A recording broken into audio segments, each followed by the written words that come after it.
Qui dit Noah Centineo dit Netflix. Il est l'un des acteurs phares de la plateforme de streaming. Il y a 4 ans, il connaissait un succès phénoménal grâce à la trilogie À tous les garçons que j'ai aimés. Comment a-t-il rebondi depuis? On vous dit tout. Vertigineux. Voilà comment on pourrait qualifier le succès qui attendait les acteurs des films À tous les garçons que j'ai aimés, diffusés sur Netflix. Très vite, la star de la trilogie Lana Condor et ses camarades de jeu ont été propulsés sur le devant de la scène. 4 ans après le premier volet et des millions de followers plus tard, ce programme reste l'un des plaisirs coupables de la plateforme. Une comédie romantique comme on les aime, un tantinet niaise et surtout feel good. En bref, tout ce qu'il faut après une longue journée de travail. Une trilogie dérivée de la série de livres écrite par Jenny Han.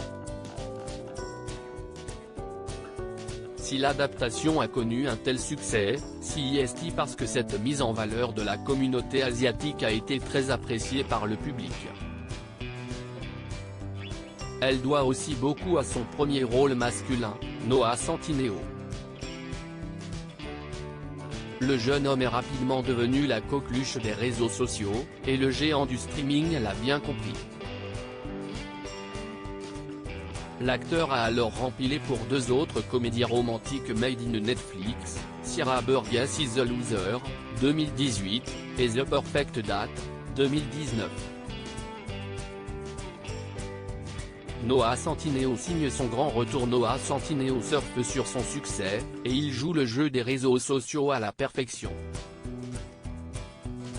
Il ne cache rien à son public, pas même les raisons des cicatrices sur son visage. Il entame un début timide au cinéma avec une brève apparition dans Charlie Angels, 2019, et puis la pandémie le freine dans son élan.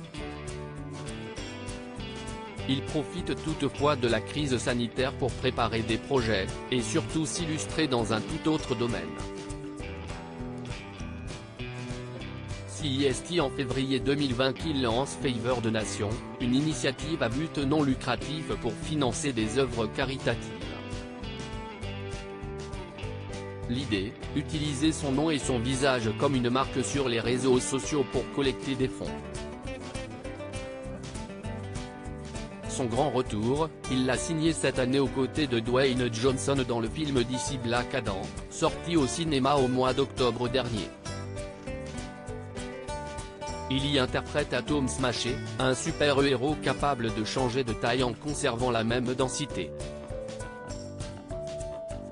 Et que ses fans se réjouissent, depuis ce vendredi 16 décembre 2022, il est la tête d'affiche d'une série d'espionnage lancée par Netflix. Dans The Recruit, Noah Centineo prête ses traits à un avocat débutant à la CIA, bien vite embourbé dans une situation qui menace directement la sécurité nationale.